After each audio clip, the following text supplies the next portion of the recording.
요즘 건강 정보 정말 많죠? 근데 그래서 뭘 먹어야 할지 오히려 더 헷갈릴 때가 많지 않으세요? 어제는 몸에 그렇게 좋다고 난리였던 게 오늘은 갑자기 먹지 말아야 할 음식이 되기도 하고요. 자, 오늘 이 혼란의 진짜 원인이 뭔지 한번 제대로 파헤쳐 보려고 합니다. 어쩌면 문제는요, 우리가 먹는 음식 하나하나가 아닐지도 몰라요. 맞아요. 정말 답답하죠. 아니, 생각해보면 쌀이, 밀이, 고기가 원래부터 우리 몸에 나빴을 리가 없잖아요? 이 질문에 대한 답은요, 음식 그 자체가 아니라 그 음식이 우리 식탁에 오르기까지의 그 기나긴 여정 속에 숨어 있습니다. 바로 이겁니다. 이게 오늘 이야기의 핵심이에요. 우리가 진짜 주목해야 할 건 음식이 아니라 음식을 둘러싼 현대의 시스템이라는 거죠. 음식이 길러지고 보관되고 또 만들어지는 바로 그 과정에요. 우리가 전혀 몰랐던 함정들이 도사리고 있거든요. 현대식품 시스템에는요, 우리가 반드시 알아야 할 아주 결정적인 함정이 세 가지나 있습니다. 지금부터 이 세 가지 함정이 각각 뭔지, 그리고 이게 우리 건강에 어떻게 영향을 미치는지 하나씩 아주 명확하게 짚어드릴게요. 자, 첫 번째 함정입니다. 모든 건 음식이 태어나는 바로 그곳, 생산 단계에서부터 시작돼요. 그러니까 밭이나 농장에서부터 이미 문제가 생기고 있다는 거죠. 현대 농업은요, 오로지 생산량을 어떻게든 늘리는 데에만 초점이 맞춰져 있어요. 더 많이 수확하려고 독한 화학 물질을 마구 뿌리고 품종을 개량하죠. 그 결과 음식은 원래 가지고 있던 좋은 생명력을 싹 잃어버리고요. 오히려 우리 몸을 병들게 하는 산성 물질과 독소를 품게 되는 겁니다. 와, 정말 충격적인 말이죠. 하지만 일부 전문가들은 이렇게까지 강력하게 경고하고 있어요. 수확량을 늘리려고 유전적으로 변형된 현대의 밀이 우리 장내 환경을 망가뜨리고 뇌 기능을 떨어뜨리고 심지어 면역 체계까지 교란시킬 수 있다는 거예요. 이게 무슨 뜻이겠어요? 우리가 매일 먹는 빵 한 조각, 파스타 한 접시가 나도 모르는 사이에 우리 몸을 공격할 수도 있다는 겁니다. 이 표를 한번 보세요. 문제가 훨씬 더 명확하게 보이죠? 가축들을 한번 볼까요? 원래 풀을 먹고 자라야 할 소한테 곰팡이가 생기기 쉬운 값싼 곡물 사료를 먹여요. 그럼 어떻게 될까요? 고기는 더 심각한 산성식품이 되는 거죠. 닭이나 달걀도 상황은 똑같습니다. 결국 이런 비정상적인 생산 방식이 음식의 본질 자체를 완전히 바꿔버린 셈이에요. 자, 생산이라는 첫 번째 함정을 어떻게든 넘었다고 해도 아직 안심하기는 이릅니다. 이제 두 번째와 세 번째 함정이 남아 있거든요. 바로 저장과 가공 단계입니다. 여기서 음식은 또 다른 종류의 위험에 그대로 노출됩니다. 진균 독소, 이 단어는 꼭 기억해 두셔야 해요.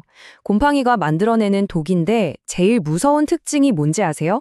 바로 열에 엄청나게 강하다는 겁니다.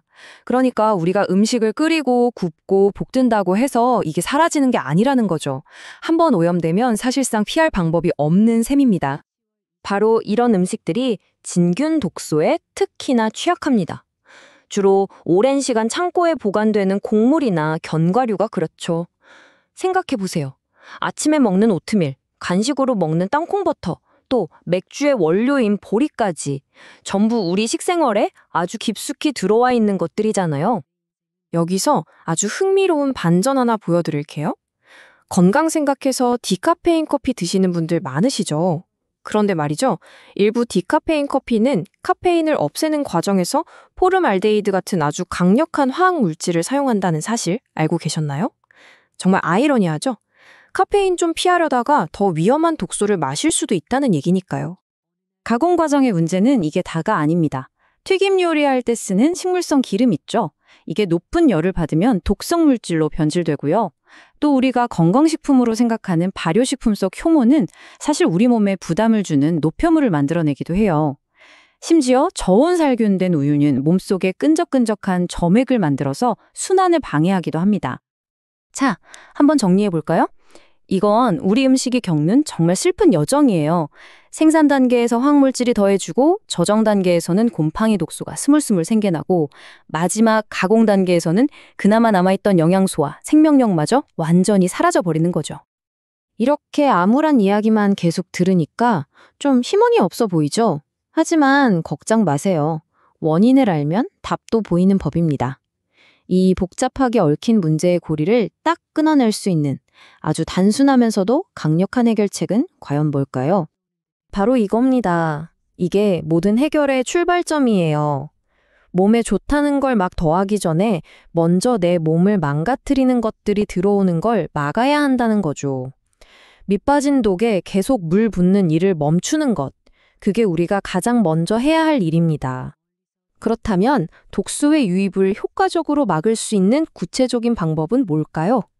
그 해답으로 제시되는 게 바로 원시 알칼리성 식단이라는 개념입니다. 이름이 조금 어렵게 들릴 수도 있는데 원리는 정말 간단해요. 원시 알칼리성 식단이라는 건요, 이름 그대로예요. 가공되지 않은 원시 상태에 가까운 아주 신선하고 살아있는 음식을 먹는 거죠.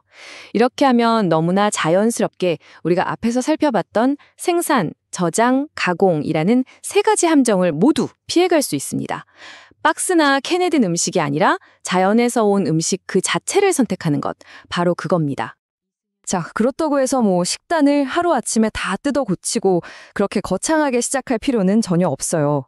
진짜 변화는 아주 사소한 선택 하나에서 시작되는 거거든요. 오늘 딱 하루 여러분 식탁에 올릴 살아있는 음식 딱 한 가지만 골라보는 건 어떠세요? 그 작은 한 걸음이 여러분의 건강을 되찾는 가장 빠르고 또 가장 강력한 시작이 될 거라고 확신합니다.